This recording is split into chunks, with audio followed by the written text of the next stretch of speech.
Hi guys, so today we're going to show you how to multiply numbers by powers of 10. So in here I wrote down 3 examples when we multiply 2 and 3 tenths times 10, 100, and 1000. And some of you can do it in your mind right away, but I wanted to take a moment to remind us about the place value chart, as it's going to be really helpful once we use the powers of 10 to multiply expressions. So in the place value chart, is split into a half, where we, on the left-hand side of that vertical pink line, we have ones, tenths, hundreds, and thousands. And on the right-hand side, we have tens, hundreds, thousands, 10,000s, and 100,000s. So that boundary, that vertical pink line, represents a decimal point. Okay, so this is what we're going to be using.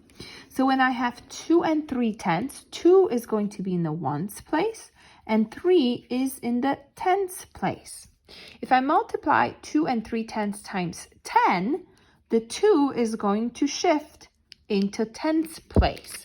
So I'm going to take the 2 and watch the 2 is going to shift into tens place. And this number would become 23. Keep in mind that the decimal point is that pink vertical line. So 2.3 times 10 is 23. When I have 2.3 and multiply it times 100, the 2 has to land in hundreds place. So I'm going to shift it 1 and 2 places to the left. Notice that we have one blank spot, and we're going to fill that blank spot with a 0. So this value becomes 230. Keep in mind that the decimal point is right here at the end. Taco. Well, it's a great timing. So then we're going to multiply 2.3 times 1,000. Taco. So when I multiply 2.3 times 1,000, the 2 is going to go into thousands place. So we are going to shift this number 1, 2, 3 places to the left. Okay, 3 places to the left because 1,000 has 3 zeros. So make that connection. I'm going to fill in the blank spot with the 0, and this number would become 2,300. Okay. So now we're going to use that knowledge of multiplying times 10, 100, and 1,000. We're going to convert those to power of 10. So if I rewrite those products times with the power of 10, this would become 2.3 times 10 to the first, right?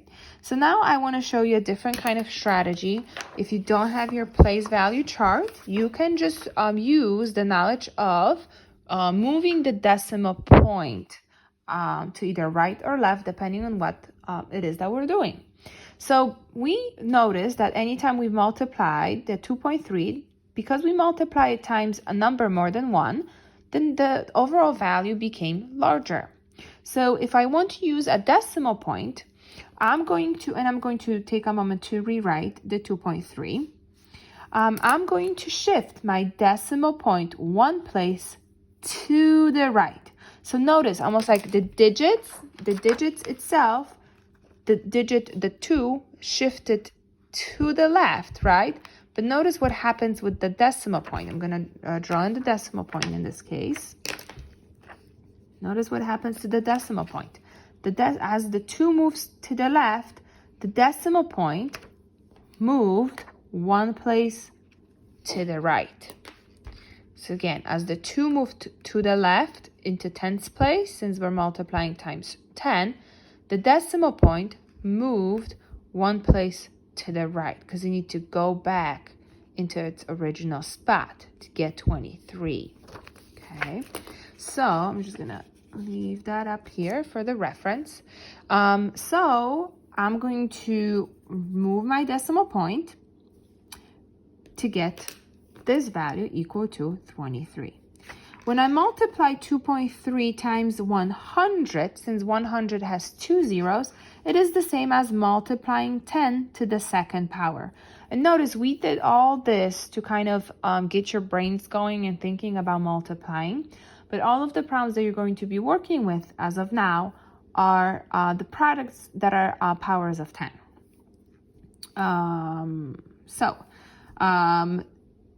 Because the exponent is 2, if I have my 2.3, I'm going to take my decimal point and shift it 2 places to the right to make the value larger and fill in the hoops with zeros. So this is going to give me 230. So if you think about 2.3, if I'm going to shift the 2 places to the right, since you're multiplying times 100, your decimal point has to now shift 2 places to the right, and you're going to fill in that zero or that hoop with a 0 to get 230. So now when we multiply 2.3 times 10 to the third, the exponent of the 10 is going to tell you how many places to the right we're going to have to shift. Sorry, let me be consistent here. So I'm going to take my decimal point and move it 1, 2, 3 places to the right and fill in the loops or hoops with 0. And what I like to do is I like to rewrite the final value, because otherwise you might be confused about which decimal point is the one, the final one. So we ended up with 2,300. So keep in mind here, there's no decimal point here because it is known that if there's a whole number, the decimal point is right here at the end. So technically, if I have 230, right, I can add as many zeros as I want after the decimal point, and that is not necessary, and this is not changing the value of the number whatsoever. So I'm just going to erase that. Okay. So now what happens when we divide by 10? When I have 2.3 and I divide it by 10, or divided by 100, or divided by 1,000. So in here, we've noticed that when we multiply 2.3 by a value that is more than 1, the number got larger. And we have shifted the decimal point to the right to get to go from a smaller value, right, from a smaller value to a larger value. Now, when we divide 2.3 by 10, 100, or 1,000, oopsie, typo right here, the numbers are going to get smaller in the value. So if I start by 2.3 with the 2.3 and I divide by 10, my 2 is going to shift to the right. But watch what happens with the decimal point. Okay, so the decimal point is still on that pink line. So this number would become 0.23 or 23 hundredths, since 3 is in the hundredths place. So this would become 23 hundredths. When I divide 2.3, 2 and 3 tenths, since 3 is in the tenths place, by 100, I'm going to shift, you can either look at the 2 or the 3, but I'm going to shift that value 2 places to the right, since 100 has 2 zeros, to make the number smaller. So this is 1 and 2. Again, dividing by 10, dividing by 100. So 2 went back to hundredths place. I'm going to fill in the blanks with the 0, and that is going to give me 0.023. which is equivalent as 23 thousandths. And then lastly, if I divide by 1,000, I would shift to the right one more time to get 23 10,000ths. Okay. But notice that when I divide by 10, 100, or 1,000, it's not necessarily same as multiplying by a power of 10. So what we're going to do is we're going to convert those divisions to multiplication with the power of 10. So recall that in previous lessons, we have learned that dividing by 10 is equivalent to multiplying times 1/10. So let's go ahead and write it down.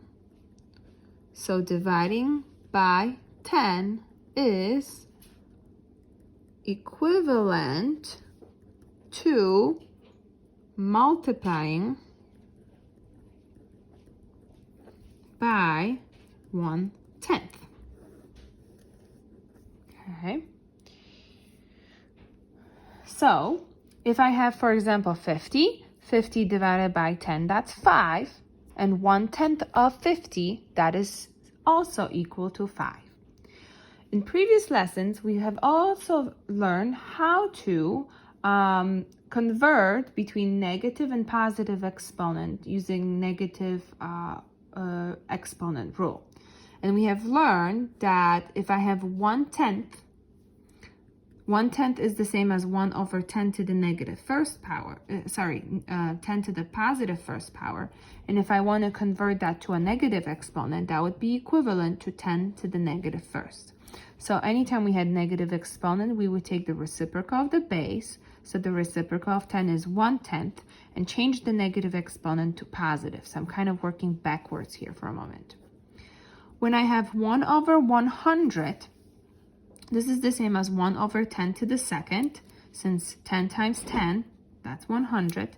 And if I want to convert it to a negative exponent, the reciprocal of 1/10 is 10 over 1, which is 10, and change the exponent to a negative exponent, right?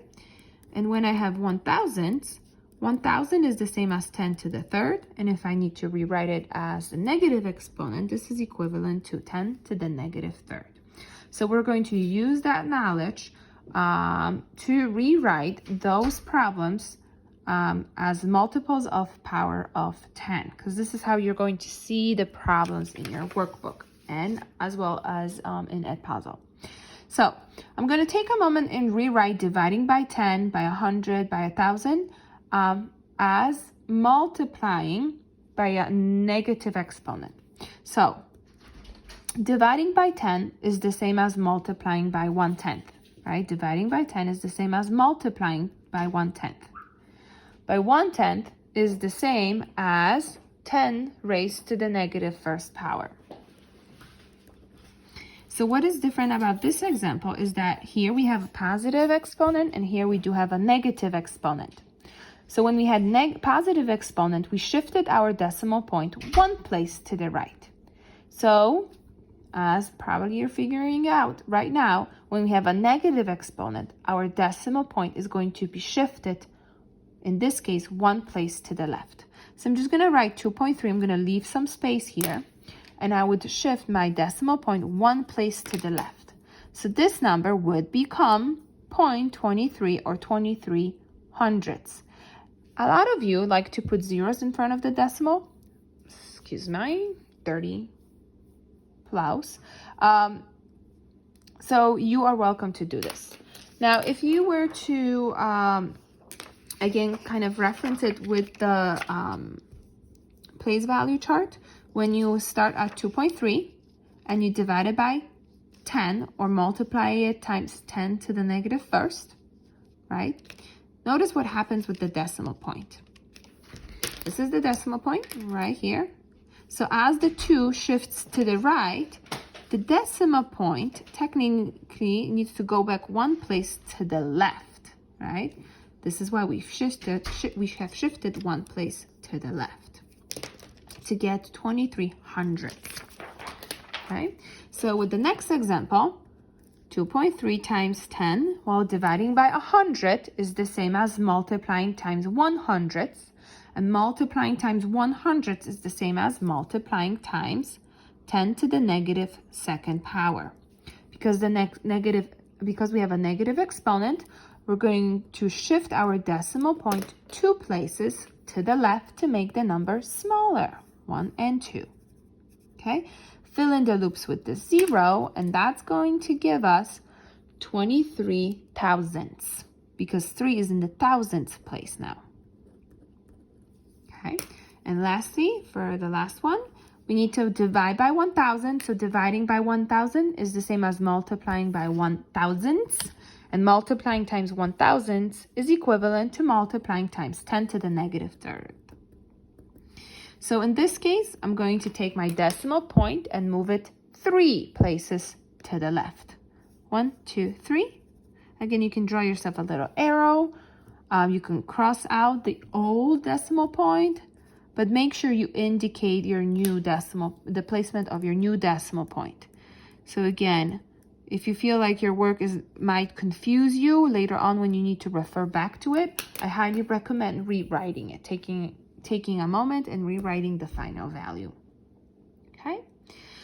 So the conclusion is, again, if we multiply by a power of 10 with a negative exponent, the value is going to get smaller and our decimal point is going to shift. So maybe the decimal point is going to shift to the left. So we start from bigger value, right? So we go from bigger value to smaller value. Okay, so you always start from that decimal point. If you like, you can turn off the video now. We can take a look at some of the examples I have prepared for you. So for example, if I have 1 and 47 hundredths, and I need to multiply times 10 to the second power. This is the same as multiplying times 100. Because I'm multiplying times 10 to the positive exponent, I'm going to shift my decimal point to the right as many place values as there is an exponent. So I'm going to rewrite my 1.47 and shift my decimal point 2 places to the right, and this would become 147. If I have 1 and 47 hundredths multiplied times 10 to the third power, I'm going to take my decimal point and shift it 1, 2, 3 places to the right and fill in everything with the 0 to get 1,470. Keeping in mind that at the very end, there's this invisible decimal point. If I have 1 and 47 hundredths times 10 to the negative second power, for example, this value is equivalent to dividing by 100. When you divide 1.47, the overall value is going to get smaller, so we need to shift our decimal point 2 places to the left. It almost works like a number line. When you have a negative exponent, the negative values on the number line are to the left of 0.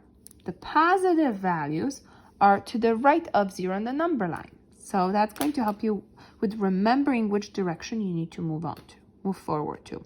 So I'm going to take my decimal point and move it 2 places to the left, fill in the hoops with 0 to get 0.0147. And if you like, you can at the end add that 0 in front of the decimal point. And as the last example, I have 10 to the negative third. Again, I'm going to put 1.47. I already know this number is going to get smaller, so I'm giving myself some extra space. 1, 2, 3, shift 2 places to the left. And I'm going to get 0.0147. Okay. Sometimes you may get a fancy problem, and this is going to be the last example as this example, where you possibly have to maybe multiply times 10 to the second. So again, if you were to write 1.203, if you multiply it times 10 to the positive second exponent, you would shift your decimal point 2 places to the right, and this number would become 120 and 3/10. That would be all for today. Please make sure to email me or Mr. Saleha if you have any questions, and good luck.